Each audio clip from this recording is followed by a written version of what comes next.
Good morning everyone, আমি কস্তুরী। আমার blog Kolkata two আইল্যান্ডে তোমাদের সবাইকে স্বাগত। নিশ্চয়ই খুব ভালো আছো, আমিও খুব ভালো আছি। আমি আজকে একটু বেরিয়ে পড়েছি, যাচ্ছি ব্লেসিংটন লেক। এটা আমার বাড়ির থেকে ওই ধরো বাইক আর 1 ঘন্টার ডিস্টেন্স। আর আজকে বেশ রোদ দিয়েছে, তাই সবাই মোটামুটি বেরিয়ে পড়েছে। আমরা তার ব্যতিক্রম না, আমরাও বেরিয়ে পড়েছি। আর এই যে আমার সামনে যে যাচ্ছে না, এটা হচ্ছে ই বাইক। জানো তো, এখানে এরকম ই বাইক অনেক দেখতে পাই, মানে অনেকে ইউজ করে আর কি। আর রাস্তাঘাট এত সুন্দর লাগছে না, রোদ পড়লে না চারদিকটা মানে একদম ভাষায় প্রকাশ করা যাবে না, এত সুন্দর হয়ে যায়। আর এই যে রাস্তাটা ছিল না, অসম্ভব সুন্দর, মানে যেদিকে দেখবে মানে আয়ারল্যান্ড এত সিনিক ভিউ, এত ভালো না এখানে, মানে কোনো কথা হবে না গো। আর তেমনি এখানকার প্রকৃতি, মানে প্রকৃতির প্রতিটা মুহূর্ত না, মানে আমাদের কাছে আমার মনে হয় একটা নতুন করে একটা গল্প সৃষ্টি করে। আর সেটা হচ্ছে মানে আমি আয়ারল্যান্ডে না আসলে সেটা সত্যিই জানতে পারতাম না। অসম্ভব সুন্দর, দেখো সূর্যটা কি সুন্দর লাগছে না। আর প্রচুর লোককে দেখছিলাম সাইক্লিং করছে, মানে করতে করতে আর কি যাচ্ছে আর কি। আসলে আজকে দিনটাও খুব ভালো পেয়েছে, তো তাই কেউ আর বাড়িতে বসে থাকেনি। আমি তো আগেও তোমাদের বলেছি, রোদ দেখা মানেই মানে এরা আর এক মুহূর্ত সময় নষ্ট করে না। না, আমি আর বেশি বকবক করবো না, তোমরা আমার সঙ্গে থাকো আর দেখতে থাকো। অদ্ভুত এক জায়গা।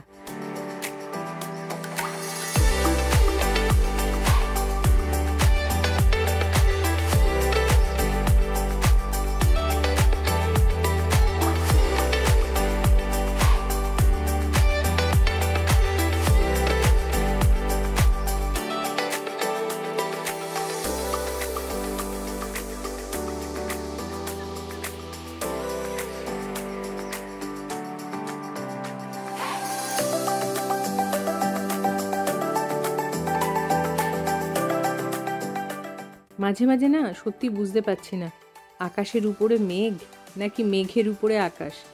মানে অসম্ভব সুন্দর ব্যাপার। তোমরা দেখো, মানে মন এখানে না বারবার কোথায় যেন হারিয়ে যাচ্ছে। উফ, কি যে বলি আর কি যে বলবো না, সেটা বোঝা বড় দায়।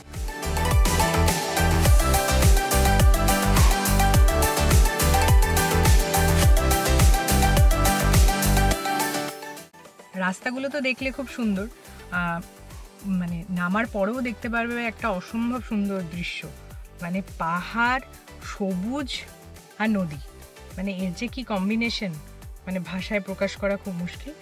সঙ্গে থাকো, দেখতে থাকো। আজকে কিন্তু বেশ সানি ছিল আর ক্লিয়ার স্কাই, বুঝতেই পারছো। আর এতে কিন্তু ঠান্ডাটাও বেশি লাগছিল, কারণ ক্লিয়ার স্কাই থাকা মানেই তোমার ঠান্ডাটা বেশ ফিল হবে। এখন চলছে প্রায় 6 ডিগ্রির মতন, আর তার সাথে একটু হাওয়াও দিচ্ছিল গো। এখানে দেখছিলাম একজন মাছ ধরতে এসে, তো ওনাকে আমরা জিজ্ঞাসা করছিলাম ট্রেল ওয়াকটা কোন দিকটায়। উনি আমাদের একটু হেল্প করে দিল। বেশ ভালো ওয়েদার, তো কেউ আসলে বললাম না, এরকম ওয়েদার পেলে কেউ আর ছাড়ে। কেউ কেউ মাছ ধরতে বেরিয়েছে, কেউ ঘুরতে বেরিয়েছে, যে যার মতন আর কি বেরিয়ে পড়েছে। আকাশটাকে খালি একবার দেখো শুধু। দেবমাল্য আমাকে এখানে পথ দেখিয়ে নিয়ে যাচ্ছে, আর আমি দেবমাল্যকে ফলো করছি। আর চারদিকে এত সুন্দর প্রকৃতিটাকে উপভোগ করতে করতে যাচ্ছি। কি অসম্ভব সুন্দর দেখো জায়গাটা, মানে আমার আর দেবমাল্যর মাথার উপরে এত সবুজের মানে পুরো ঘেরা, মানে অসম্ভব সুন্দর লাগছে। আচ্ছা জানো তো, আমি যখনই হাঁটছিলাম আমার একটা কথা বারবার মনে হচ্ছিল, প্রকৃতি এমন একটা জায়গা যেখানে হয়তো তুমি কি বলবো, মানে বারবার থেকে থেকে মানে হারিয়ে যাবে আর নিজেকে উপলব্ধি করবে। মানে এখানে কিন্তু তুমি কাউকে অনুকরণ বা অনুসরণ না, মানে তুমি কিন্তু সঠিক অর্থে নিজেকে খুঁজে পাবে এই প্রকৃতির মাঝখানে। এটাই কিন্তু আমার বারবার মনে হচ্ছিল। উফ, অসম্ভব সুন্দর মানে এক দৃশ্য, সবুজ পুরো চারদিক দেখো। আর ওই দূরে পাহাড় দেখা যাচ্ছে, ওই যে নীল জায়গাগুলো বুঝতেই পারছো, ওগুলো কিন্তু পাহাড়। কি যে লাগছে, মানে চোখে মানে পুরো ধরে রাখছে এই ছবিটা, যেটা হয়তো কোনোদিনও হয়তো ভুলতে পারবো না। দেখো এই জায়গাটা মনে হচ্ছে না মেঘ যেন আমাদের সাথে লুকোচুরি খেলছে। এই কখনো সূর্য মেঘের মধ্যে আবার লুকিয়ে পড়ছে, আবার বেরিয়ে আসছে। কি অপূর্ব সৃষ্টি। ওই দেখো আমাদের পেছনে কিন্তু ওই ভদ্রলোক আসছে, যিনি আমাদের ঠিক রাস্তাটা বলে দিচ্ছিল। আর কি বলবো, যা দেখছি তাতে একদম চোখ মন সব জুড়িয়ে যাচ্ছে। দেখো, আমাদের পৃথিবীর বুকে আরও কত এমন জায়গা আছে যা হয়তো সত্যি ভীষণ সুন্দর, সেখানে হয়তো এখনও অবধি আমি গিয়ে উঠতে পারিনি, বা যেইটুকুনি জায়গায় ধরো এখনও অবধি আমি পৌঁছেছি সেটাই বা কম কিসের। কি শান্তি, কি শান্তি। দেবমালকে বলছিলাম আমি নয় কিছুক্ষণ এরকমভাবে বসেই থাকি, আর দেবমাল ওইদিকে বলছে ওঠো ওঠো, আরও অনেক কিছু দেখার আছে। ওই দেখো প্লেনটা যাচ্ছে, উফ কি অপূর্ব লাগছে।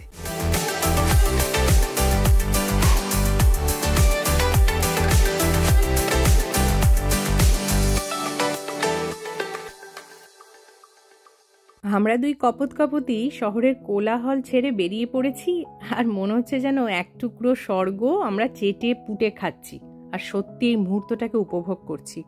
কারণ দেখবে মুহূর্ত থেকে না আর জীবনে বড় কিছু মানে হয় না। আমরা তো কিছুই নিয়ে যেতে পারবো না বলো, এত কিছু, এত টাকা পয়সা ঘর বাড়ি কিছুই থাকবে না। থাকবে কি মুহূর্তগুলো, যেই মুহূর্ত আমরা দুজনে একসাথে কাটাচ্ছি, যা দেখছি সেগুলোকে আমরা সঙ্গে করে নিয়ে যাব, আর সব কিছু ফেলে যেতে হবে।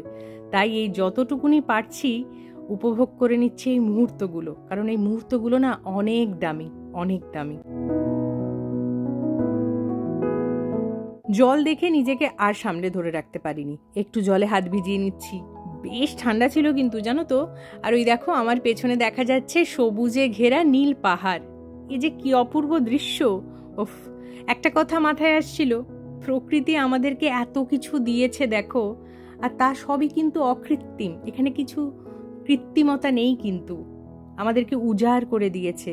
তাই আমাদেরও তো একটু উচিত বলো এই সৌন্দর্যকে ধরে রাখা, আর তাতে কিছু অন্তত কন্ট্রিবিউট করা। সব পাখি ঘরে আসে, সব নদী ফুরায় এ জীবনের সব লেনদেন, থাকে শুধু অন্ধকার মুখোমুখি বসিবার বনলতা সেন।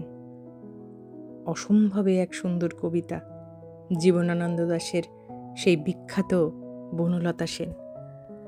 পাখি এখন ঘরে যাচ্ছে ঠিকই, আমরা কিন্তু এখন ঘরে যাব না, আরো অনেক কিছু দেখানোর বাকি তোমাদের।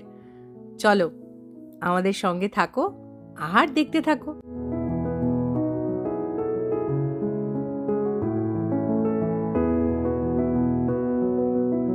প্রকৃতির সাথে কাটানো মুহূর্তগুলো দেখো মনে করিয়ে দেয় আমরা প্রকৃতিরই অংশ, প্রকৃতির বাইরে আমরা কেউ নই।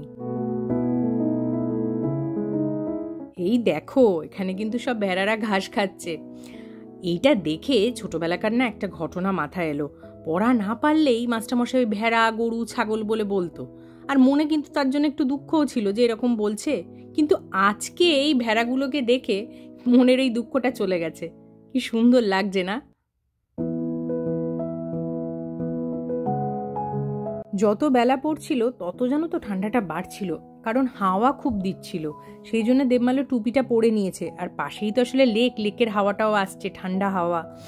আর এই সময় যদি বেশি ঠান্ডা লাগাই না, তাহলে আবার যদি সর্দি কাশি হয়, জানো তো একা থাকি বাইরে, সর্দি কাশি জ্বর যেটাই হোক না কেন খুব সমস্যা গো।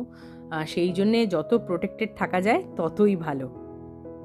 আমরা যখন বেরিয়ে যাচ্ছিলাম তখন দেখলাম আবার অনেকে আবার লেকের দিকেই আসছিল। এত সবুজের এখানে সমাহার, মন কিন্তু খালি হারিয়ে যাচ্ছে। আর এই জায়গাগুলো না আমার মনে হয় প্রেম করার জন্য একদম আদর্শ। প্রকৃতির কোলে মনের মানুষকে সঙ্গে নিয়ে প্রেম করো। প্রেম করতে গেলে একটু তো রোম্যান্টিক হতে হবে, আর রোম্যান্স করতে গেলে প্রকৃতির কাছে তোমাকে আসতেই হবে।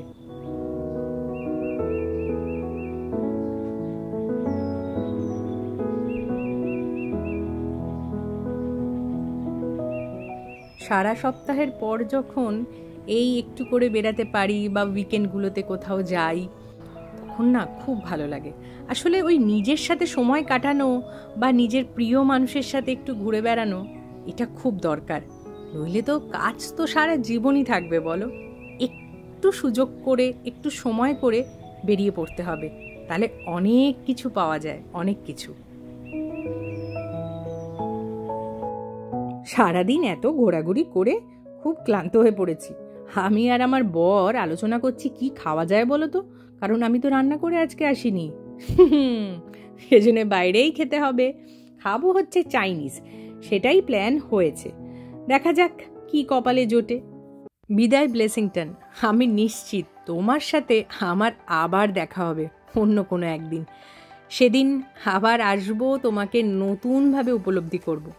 আজকের মতন যাচ্ছি। চলো, আমি আমার বকবকটা এখানেই শেষ করছি।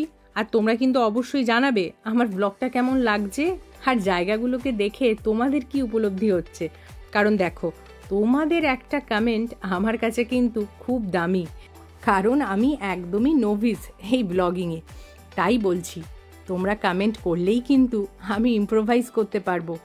চলো, আজকের মতন যাওয়া যাক। আর খুব শিগগিরই অন্য আর একটা ব্লগ নিয়ে আমি হাজির হব। ততক্ষণের জন্যে তোমরা সবাই সুস্থ থেকো, সাবধানে থেকো। টাটা।